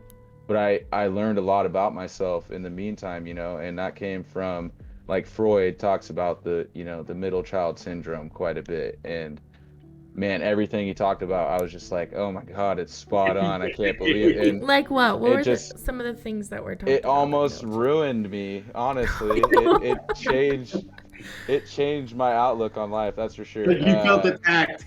And it wasn't just, and that's the thing too, he talks about, it's not just the middle child's perspective, but also the parents do have a different perspective with each different kid. Like, it's not that they love them or anything They like do. that, but more or less Middle children are never the golden we're children. never, but we're considered the Like, you ranked smartest. number 3 today. Right. We're usually considered they actually did like a study, and I forget who it was, but it was essentially middle children and like success and like what type of fields they get into, what type of work. And we're most of the time middle children are intellects, and it's because I feel like they've learned from both sides, the good and bad of the older brother, and watching little brother get away with everything. And at least that was my life. Fits it And to a so T in my household. yeah. And like, it's not that they didn't pay attention to me, but it's that they trusted that I could do it without the help as much as my other siblings. Let me put it that Well, that was a good coping for me, at least.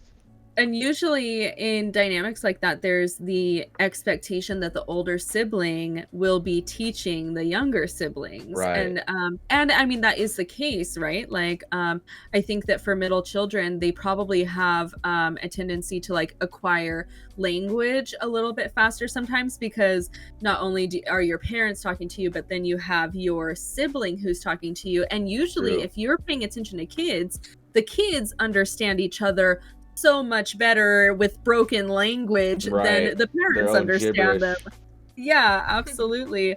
I think one thing we're all masterful at is getting attention when we need it, because you are kind of ignored, but also Yeah. taking advantage of being the ignored child and then blending in when you have to.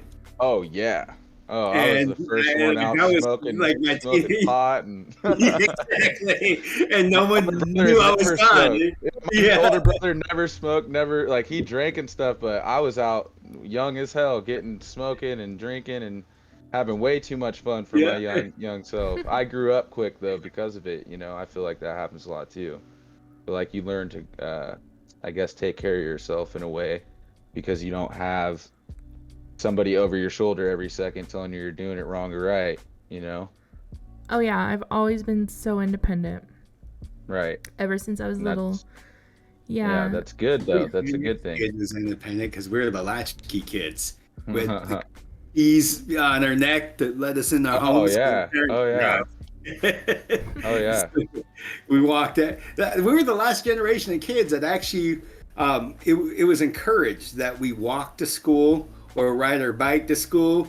Like you didn't want to take the bus unless you had to, unless you lived far. Like then it was okay, you live far, you take the bus. But if you lived close, there was no way. And you were embarrassed if you were dropped off by a parent. Like it was like a thing of shame.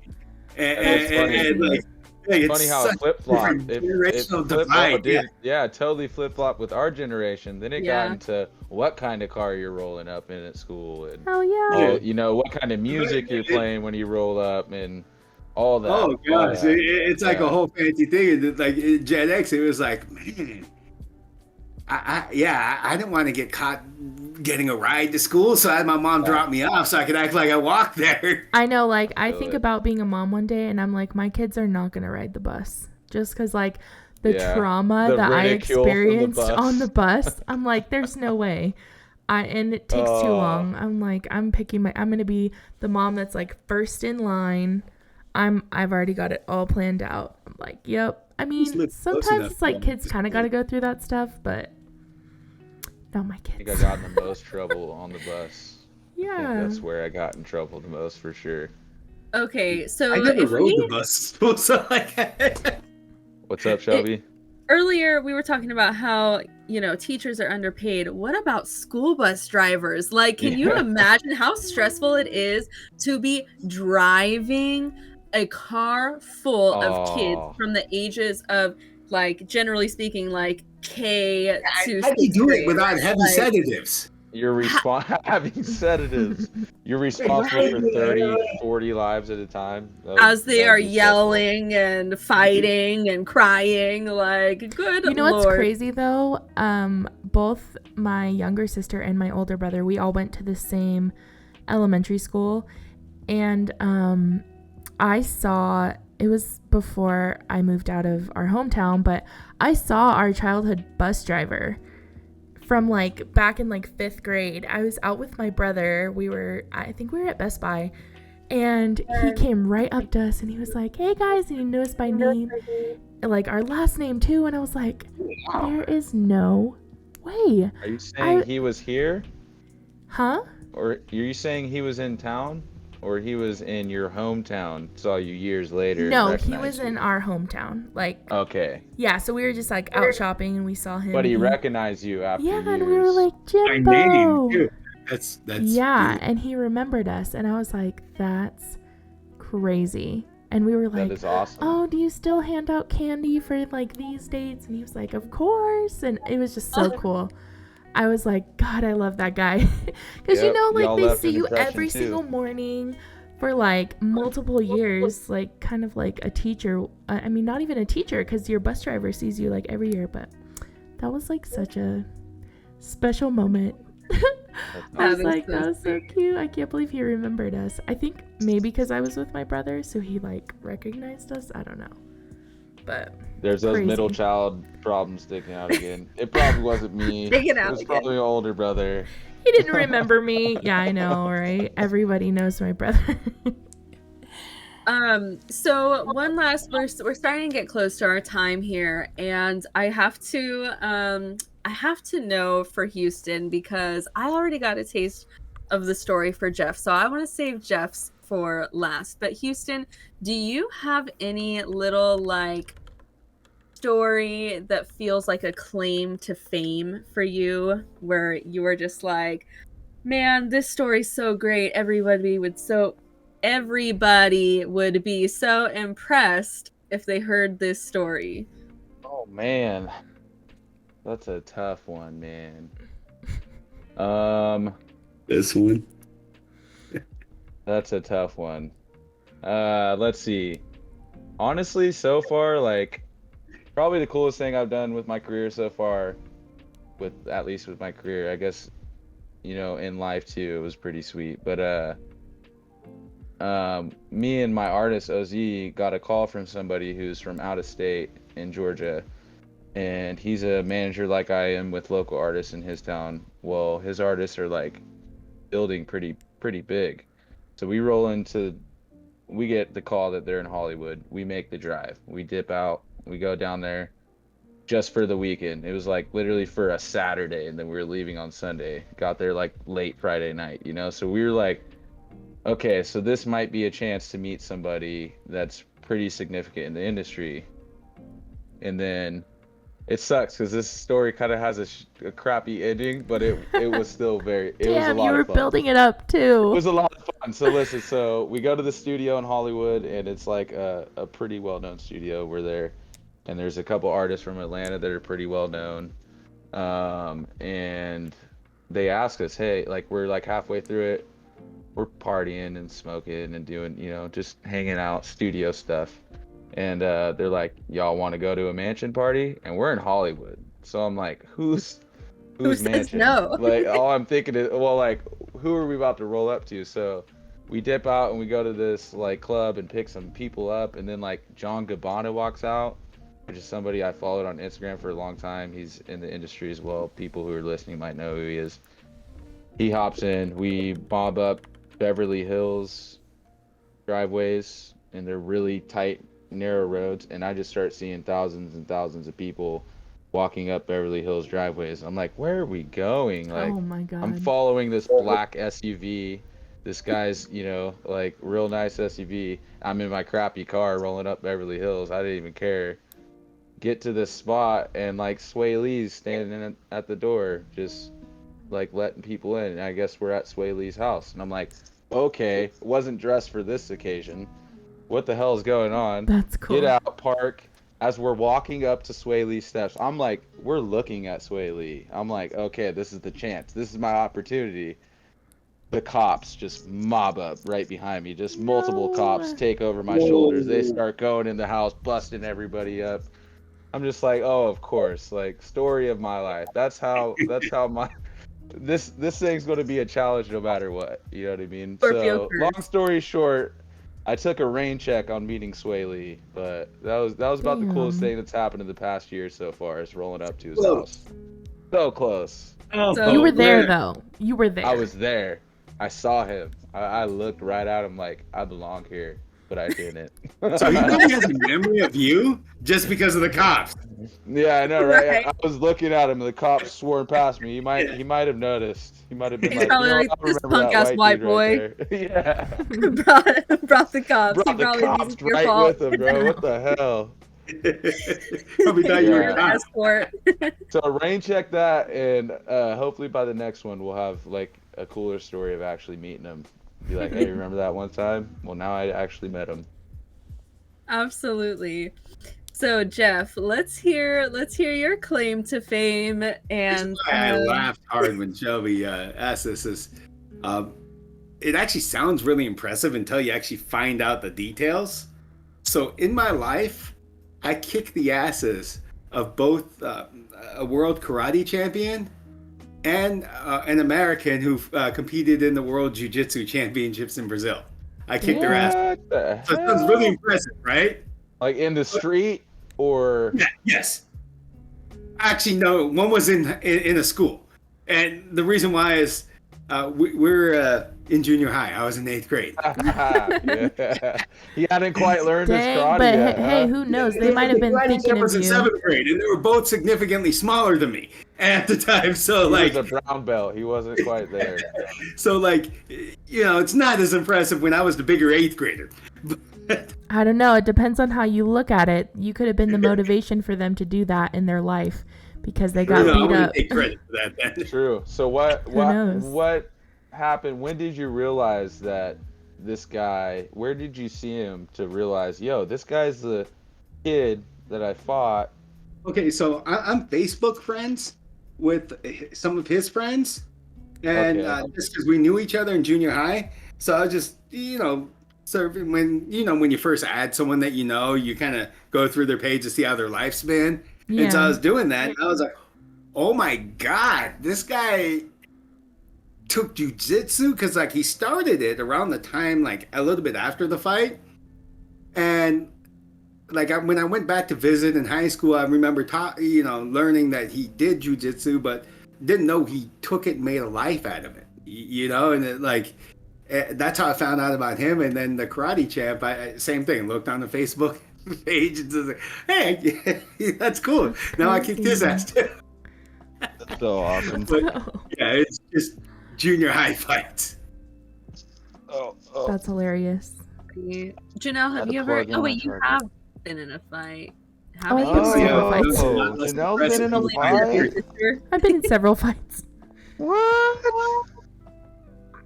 I was talk almost about them in on here. once in my life. Oh, we can't And- throw salt. We can't throw shade at nobody right now, I guess. No, not I, something I'm proud of. I was denied my fight experience. So in middle school for me, one day my best friend was crying and this girl was like following around just being like bratty and just like, why are you crying? And like her, kind of like harassing her. And I was like, Courtney, you need to leave her alone. Because I'm not digging this. And she's like, what are you gonna do about it? And I just like, as soon as she said that, I just pushed her against the wall, and she like fell against the wall, and then she fell to the ground, and she was just like staring up at me with her big blue eyes, and I just stood there. Do we know this girl? Probably not. Okay. Courtney, she went to Mistletoe, and I don't know what You high went to school. Mistletoe? She went to Mistletoe, but she might have left before like she might have left early, so I'm not sure Yeah, I if was she Does in that count sixth, as you a were in fight? eighth. Huh? Does that count as a fight? Yeah, Kinda. no, it She said doesn't. Like, no. I intimidated her before I even got a chance to like curl a fist or anything, or like pull her hair. Like, I didn't get to do anything fun. All I did was just push her once, and then she just stared at me, and I just stared at her, and then she eventually walked away. Awesome though. Yeah. And now You I did would the right thing. It is funny though. As soon as I learned to fight, I never wanted to fight in the street. Like I did fight in the street though because like shit happens, but like you never want to. I still like fighting, but like it's got to be someplace safe where there's a mat just in case. Yeah. And it's got to be someone equal skill level, weight, Right. size, I and like age. competitive sports fighting for sure, all the way. Yeah. But street combat, you're both That's losing. dangerous, dude. You're 'Cause both Yeah, you both somebody's already gonna lost pull a when it knife or a starts. gun. Oh You yeah. don't want to do that I in the used- street. So in our If town you're growing gonna fight up, the street, just find a good piece of grass, just in case, like in case one of you gets knocked the fuck out, you're not gonna die. Brain yeah, you put your injury. head there for real. Yeah. No, because I know somebody here in town that passed away. One of my buddy's stepdads from a bar fight when we were in high school. We weren't there obviously, but we could see the video of the whole thing go down after the court stuff was released. His name was Adam Martinez, but yeah, he passed away from one punch. Yeah, he died in Club Ice, I think it was called back then. It was old Club H2O over there by the bowling alley. But yeah, it was one punch, and from then on, honestly, that changed me forever. Just seeing that and realizing that that's what happened. You can literally take someone's life away with one punch. That's horrible. and that's assuming that that's accidental too. Like, right. we assume That's that why when in the we ring, it's need two adults consenting. Exactly. You got gloves, mouthpieces, a mat. Through Yeah. that. Absolutely. So, well, you guys, we are right here at our time, and I'm pretty sure I know most of us are very tired.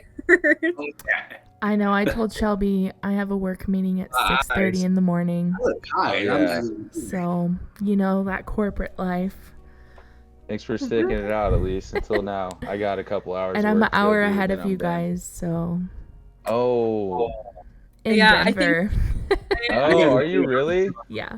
I hit my sales goal, so I always take the last hey. of the month off. Nice. Shout Congrats. out Coyote Ugly out there, by the way. That place is crazy. I haven't been yet. I just moved here in the Oh. summer, so I'll have Y'all to go. should, you and your boyfriend should definitely go have a bunch of fun there. I'll I have haven't been to check a it out. bar in like 3 years. I know. I'm like, Good I man. haven't gone. Good man. Much I don't even cheaper. drink. Much cheaper to drink beer at home if you are going Well, to that's drink a the thing. beer. I don't drink. I go to hang out with my friends. I'm the designated driver. I love bar food, but Good like, man. I don't drink anymore just because like my body can't take it. You're the best friend to have. You're the I know. That's what designated I was driver. gonna say. I was like, And- that's the and type of having people friends I do want to that. hang out with. That's Yeah, really you what- need that. You Yeah. need one of those. I'm the safe driver and I get free food. I mean, win-win. Good man. Exactly. Hell Oh, yeah. Well, yeah, I guess that's a good place to end it. I mean, All right, you guys. I've really enjoyed the conversation. Yeah, We definitely. talked about a lot of things for sure. It was a couple hours straight up, and it went by quick, so that means it was a good I conversation. know it was. I know. I feel like we Yeah. could do a part Last 2. hour. Yeah, we can definitely do something else. Maybe more or less give the world a couple of months of more of chaos and BS to Right. go on, and we can maybe talk about some of that. But For Absolutely. sure. heck Thank yeah, you guys for giving us your time and sharing your For having me on. stories Thank you for having and me. being vulnerable and definitely appreciate you guys being here. Heck yeah, I Sure. appreciate you You know guys. what? I'm sad that we didn't get any tears this episode. So what trauma can we talk about before we leave? Oh, Shelby's the I'm here crier. for the We're not tears. getting into it. That's the Scorpio coming. We'll be out here all there. night, Shelby. She's Yeah. she's the deep feeler. We did talk about trauma, actually. We talked about the trauma that, with being called Jeff and that whole bullshit But thing that you had to go I through. a coping mechanism that I use, and that's called bad humor. Good man. Whatever works for you, honestly. Because I would have been fighting kids.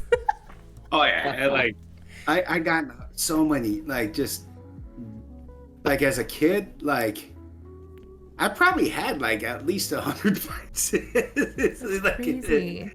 as a kid, just I believe it, every, though. just yeah, and at first I was the one that got fucked with, and then as I got older, my voice changed. I became the asshole. I was never a bully, but I was an asshole. If you were a dick to me, and I relate. think Shelby sees it online. Okay, if you want to play, who can be the bigger asshole? I'll Yeah. win. Me and Shelby kind of talked about that last night a little bit. Was that's kind of what brought me on, I think, was the dialogue that happens on the internet and the way some people come off whenever things are being said. There's a way to go about things, and if I'm not coming off hostile, I don't expect hostility from whether it's opposing view or not. I don't expect hostility. So if it happens, if it's play the bigger hostile, dude, I'm terrible. I don't want to be that. You know what I mean? That's It's why so I started this the correct way. Houston But, and but I. it's okay. I came here to be polite, but Yeah. if you want to be a dick, okay, let's do it. Open up that can of worms, I guess. Yeah. Yeah, Houston and I, we often will see one another get into little debates on their pages or whatever, and then we'll be sending each other messages like, "Good job, you did such a good job staying cool and collected. I'm Yeah, so I proud of you." appreciate it. Yeah, not me. I have means zero it's tolerance possible. for that. I have zero tolerance. And honestly, it's really just what I want to see and what I don't want to see. Shelby and I Right. talk about tolerance kind of frequently, actually. I just it's just not there. I really don't. I don't really care. Just removing someone or something like that, it's very meaningless to me, because if I don't have a connection with someone and it's over the internet, I just feel I don't know, certain people. Well, yeah, there's a reason you're able to filter things out, and I think that's the best way to go about it.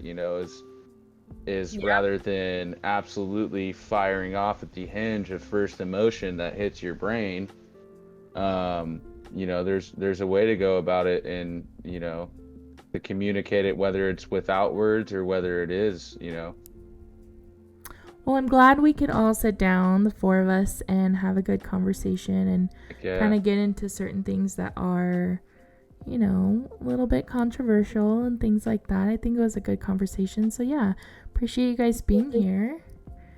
And yeah, looking forward to more conversations. So I'm gonna wrap it there. Heck yeah, you guys keep it up, okay? Don't ever you. stop. You're killing it. Thank Love you. the We're content. trying. We're trying. We're trying. Have a good Yeah. night.